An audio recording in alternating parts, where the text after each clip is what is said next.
بسم اللہ الرحمن الرحیم ونفخ فی الصور فاذا هم من الاجداث الى ربهم ینسلون۔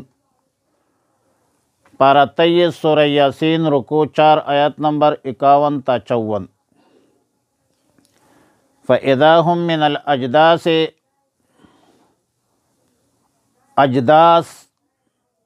جمع ہے جدث کی، جیسا کہ اخبار جمع ہے خبر کی،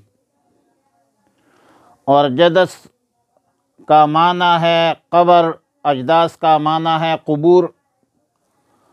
اور ینسلون کا معنی ہے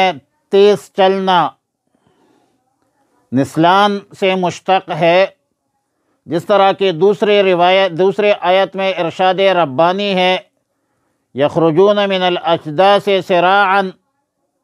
کہ یہ لوگ اپنے قبروں سے جلدی جلدی کرتے ہوئے نکلیں گے، جبکہ دوسرے آیت میں ارشاد ربانی ہے فَإِذَا هُمْ قِيَامٌ يَنظُرُونَ، یعنی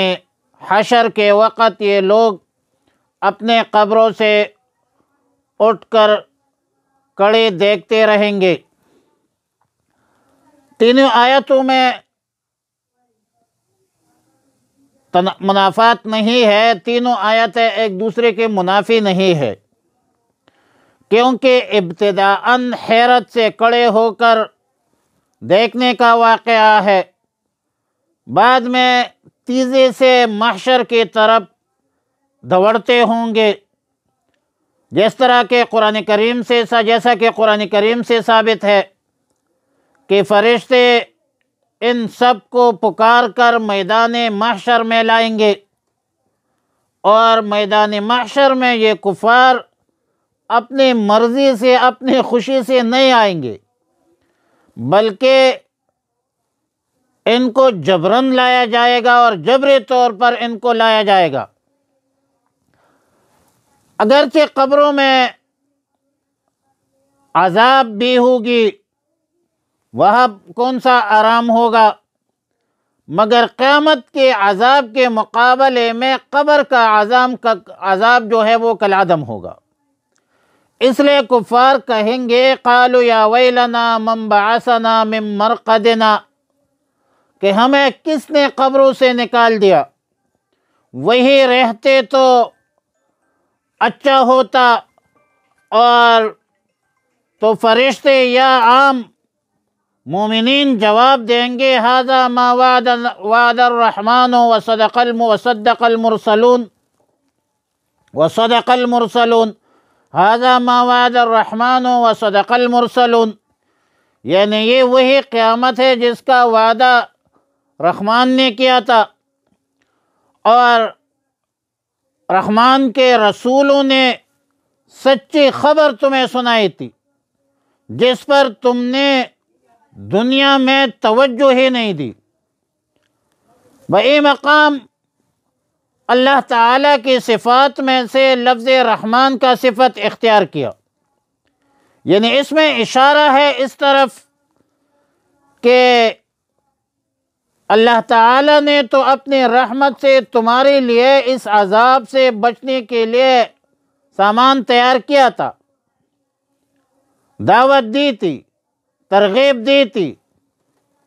اللہ تعالیٰ نے کتابوں کے ذریعے اور انبیاء علیہم السلام کے ذریعے قیامت کے بارے میں اور قیامت کے احوال کے بارے میں تمہیں خبر دی تھی، لیکن تم نے اللہ تعالیٰ کے کلام کو اور انبیاء علیہم السلام کی دعوت کو جھٹلایا ہے، تکذیب کی ہے۔ پھر آیت نمبر 52 میں نفخہ صور کہ ایک زور کی آواز ہوگی، جس طرح نفخہ اولا یعنی صیحۃ واحدۃ تا، ما ینظرون الا صیحۃ واحدۃ، تو نفخہ ثانیہ بھی یکایک، نفخہ ثانیہ کے اساس پر سب لوگ یکایک جمع ہو کر اللہ کے بارگاہ میں حاضر کر دی جائیں گے۔ پہلے مقام محشر کی طرف چلنا مذکور تھا، اور یہاں ابھی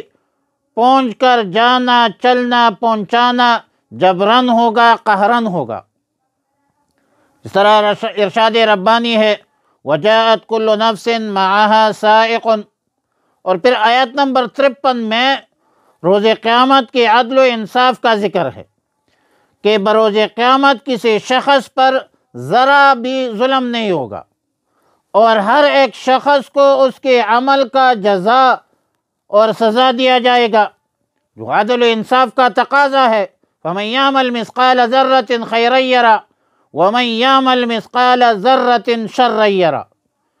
جس نے دنیا میں خیر کا عمل کیا ہے تو خیر کا عمل بشرط ایمان اس کی جزا جو ہے جنت الفردوس ہے، جنت النعیم ہے، اخروی کامیابی ہے، کامرانی ہے۔ اور جس نے دنیا میں شر کے اعمال کا ارتکاب کیا ہے، کفر کیا ہے، شرک کیا ہے، نفاق کا ارتکاب کیا ہے، یقیناً ان لوگوں کو بدترین سزا ہوگی، دائمی عذاب ہوگی، جہنم کی سزا ہوگی، عذاب عظیم کا وعدہ ہے اللہ کی طرف سے، عذاب علیم کا وعدہ ہے اللہ کی طرف سے۔ اللہ تعالی ہم سب کو دوزخ کے سختیوں سے، آگ سے محفوظ اور مامون بنا دے، اور اللہ تعالی ہمیں ہدایت اس دنیا میں نیک اعمال کی توفیق عطا فرمائے۔ فرمایا وَنُفِخَ، نفخ کا اصل معنی پونکنا ہے، وَنُفِخَ، اور پونکا جائے گا، فی الصور، سور میں، فَإِذَا هُمْ، تو اچانک وہ من الاجداث، قبروں سے، الی ربہم، اپنے رب کی طرف، ینسلون، یسرعون، دوڑیں گے۔ قالو، وہ کہیں گے، یا ویلنا، ہائے افسوس، من بعثنا، کس نے اٹھایا ہمیں، من مرقدنا، ہماری قبروں سے، ھذا ما، ھذا، یہی ہے، ما، جو وعد الرحمن، وعدہ کیا تھا رحمان نے، وصدق المرسلون، اور سچ کہا تھا رسولوں نے، سچ کہا تھا رسولوں نے،